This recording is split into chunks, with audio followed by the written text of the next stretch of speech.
So there was a moment when it was made clear by John Major to Chris Mullin that there could be a possibility of having a cross-party consensus about the need to do something about ownership, press ownership, and about Murdoch in particular.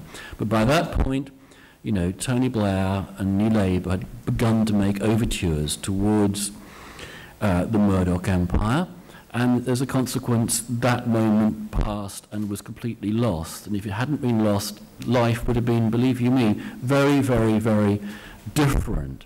And, you know, the point of this is to say that there really has to be, post-Leveson, a cross-party consensus between the Labour Party, the Conservative Party, and the Lib Dems. Only if there is a cross-party consensus will whatever Leveson recommends be put into practice. And the press barons and their people like Michael Gove will be doing their utmost to see where they can insert differences and tensions between the different political parties here, and they really must not be allowed to succeed. Okay, let me throw it open to people. And can you say who you are? John, you've been putting your hand up for a long time, yeah? I'm John Mayer, I teach at University of Coventry. I hate to say it, but let's get real. You may have noticed we actually have a Conservative government. We've got one for the next 3 years. And there's no way that Cameron will take on the press. That's point one. Point two, the economics of it. Look forward 5 years to what the press is going to be. Murdoch will have been told by his board to sell British papers and will earn more Sky. So who's going to buy the Times and Sunday Times? The Guardian will probably bust. The Daily Mirror will probably bust. The Dirty Desmond will own the Sun. So what does that leave? It leaves the Daily Mail and the Telegraph and the Financial Times as the only viable paper. Okay, we'll come back to that slightly provocative. Well, let's just take a couple of contributions, then let's deal with it. My name is Sachi, and I'm a student at this university. My question is, there are two parts to the question. One goes back to the 20th of October last year, when not only the BBC but all newspapers displayed the death video, the death pictures of Gaddafi. And we saw in that case that competition from new media had driven out the normative considerations of traditional media. These were pictures that newspapers and television would not have used 2 years ago. That's one part. The second part is be realistic. We live in a very heavily mediated democracy, Yes. where it is necessary for politicians to cozy up to the media, and when there are politicians asking for favors, so to speak, from the media, it's obvious that the media will in turn take favors from the politicians. And the nature of democracy is to cater to the varied interests of the different publics. It's not one public, there are many different publics. Keeping technology and the nature of our democracies in mind, realistically speaking, what are the chances you think that the media, the traditional media, 2 years, 5 years, 7 years, 10 years from now, will be normatively better than it is today? Okay, so we'll take one more, and then we've already got rather a lot of meat to discuss there, I think. Anthony. I'm from the University of Westminster. I think, if I'm reading what Jean was saying, I put words into my mouth. It's whatever is done, or possibly isn't done, coming out of all of this, what you want to counter is, like you said, a culture of journalism, which was a long, long time in the making. When you were talking, and we've talked about this before, it takes me back to the work we did on the BBC in the 80s, EastEnders. It's, a culture to do with celebrity culture, to do with the kind of symbiotic relationship between newspapers and television. So then you have this thing, and then it involved, minus soap stars, then sports stars, and they're all in the game. Like you said about Sienna Miller, people think, oh well, the journalists certainly think you can't turn us on and off like a tap. We use it some of the time, and sometimes it's uncomfortable, so tough. So then politicians then are kind of seen as being some kind of celebrity, so they're drawn into it in the same way. And then possibly, I don't know, with becoming things like Big Brother, the public are also part of the game, and they're in the same game. So then they think that they can, you know, hack Unmany down a stone with impunity. And when you see some of the journalists, they simply do not know what they've done wrong. They just cannot see that there is any problem. So this is like 30 years at least in the making. And maybe like Steve said, you know, hearing the evidence of the victims currently might be the reason for that finding you've got in the DJR research. You know, that people are interested in protecting private lives. But I would guess that it's going to be a fleeting moment that people will be so sort of concerned, you know. And so if something isn't done quickly, I think that will fade, and we could easily be back to business as usual a few years down the road. Anyone else want to come in quickly? Because there's a lot to deal with here.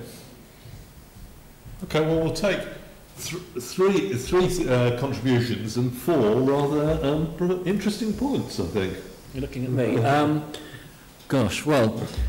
You don't have to necessarily... No. I think Anthony makes a very good point here. I think that the real problem in a lot of newsrooms is that they don't know what the problem is. I mean, that I think has come out a lot, really. I said before, I'm not completely convinced about the usefulness of some of the evidence given at Leveson, because people were clearly suffering from I'm talking about by journalists now, clearly suffering from selective amnesia, had clearly been coached, etc., etc., etc. But I think the things that have come out around the edges clearly show, as Jean has said, and as you said, that the problem is a culture has grown up in certain newsrooms where practices which are not only unethical but illegal were indulged in with gay abandon, basically, without any kind of awareness that something was seriously amiss.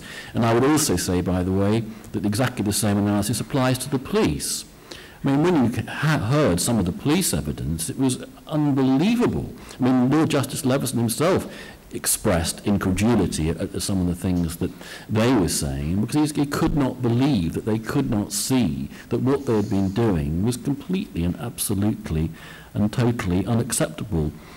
On one of John's points, Steve has got better political connections than me, but from all the conversations that I've been having with politicians in both houses, I think there's much more support across the political spectrum than you've just suggested for something to be done here. And I think that at the moment, you know, it is true that Murdoch is damaged goods, and to be seen to be acceding to Murdoch is not necessarily a good thing. On the other hand, arguing against myself and in favour of what you've just said, John, just look at what's happened this week on the Cornish pasty tax. Cornish pasty tax was a campaign taken up by The Sun, and lo and behold, you know, you won't have to pay VAT on your hot pasty. And you know, also you might notice this week, I mean, again, it happens to be a campaign which I agree with. It's not often I agree with Daily Mail campaigns, but I mean, I think the Daily Mail campaign against secret justice has been actually a very good one. But interestingly enough, you know, again, the government has caved in over that. So clearly the press does still have some purchase. And that's, of course, in my view, not a bad thing. It all depends what they're campaigning on. So those are the 2 points I'd like to answer. Gee. I think that this is going to be people went like this. I think that the issue of which Anthony has identified as the way in which power and authority and money have a kind of media dimension, which is what you're really looking at, is much bigger and more difficult to negotiate. We're set. I mean, as far as I can see, it will be difficult for, you know, a fat, short, balding politician, or a, you know, to be a politician anymore. The cabinet is on both sides, and now look like people that can appear in the media. They're elegant, thin, you know, with pretty wives. Michael Gove? Michael Gove? Kenneth Clark's on the way out. Kenneth Clark's on the way out. He comes from a different age, actually. Ken Clark comes from a different age. So the ubiquity of the media as an access to authority and power remains. Celebrity is one dangerous bit of that, in which people, you can see the temptation. Why will people vote for you unless people have an hinterland? I've got a pretty child. I will sell you my child. Sell you anything. So I think that's one issue. I think that I think you're right. I think that, which is why I said I think we might be fighting the battle in the wrong place in one sense. I think I've just run a course with Indian and Pakistani journalists, and the one newsrooms you just cannot get into, and if you do get into, people are very scared. And I understand why they're scared, are the Sunday Times, the Times and Sky. They just, you know, decent people are understandably scared of what's going to happen. And they would be a kind of a loss to our media landscape. I don't think that is I don't think that answers the you could let those practices going. I mean, I would find it very difficult to make long-term normative judgments. It's very easy retrospectively to see values as being corrupted. It tends not to be so easy at any moment, but that's why I think there is a one-off chance, I think, actually, to change a series of things around the media, which will then have knock-on effects, perhaps, on the internet, but are in themselves good things to do. So that's why I'd recommend them they would do. Okay, before I ask Steve, I'll just make one comment on one of the questions, which is one of my minor obsessions, which is the question that Saatchi raised about, you know, the portrayal of the killing of Gaddafi, or death of Gaddafi, yes, and the web. Well, this is something where I think we should, you know, as academics, plug what we do for the world, which is, I think one should have a bit of research on this, historical research, because it would be interesting to look, we're all the victims of memory on it, of the portrayal of Ceausescu, of the death of Ceausescu. All you have to do is go to the ICA exhibition, which is called, there's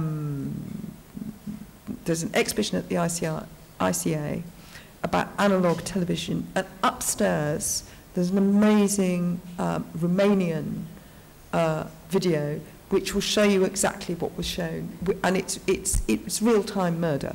Yeah. It's real-time. So in one sense, I think there is a danger of us exaggerating the impact of new media on old media and standards. And even actually, if you want to go back way, and this also brings us into the issue, I mean, it is a common image in you know, historical culture about the Second World War of Mussolini's body being hung up in a square in Milan. So I think we should always be careful, I think, to have some sort of historical dimension, always be careful about thinking that the new media has profoundly changed it. You might be right, Saatchi, but I think that we need to look carefully, and us here, we need to justify our existence by doing the work. Steve? John, I know you were trying to be controversial. Never. But I am going to rise to the bait. I thought you were, Steve. I thought you wouldn't be talking about the Gaddafi. I know, but it's always great to have John here, because he livens things up. It's not. It's the reason you're wrong is because we haven't got a Conservative government. We've got a coalition government, and on issues like this, that is why this is such a critical, pivotal moment in British public life. Because if it was a Conservative government, I would still have some hope, but I would be a little bit more pessimistic. I know for a fact that there are very senior Liberal Democrats. I don't want to say too much. There are conversations going on at the very senior levels between Liberal Democrats and Labour.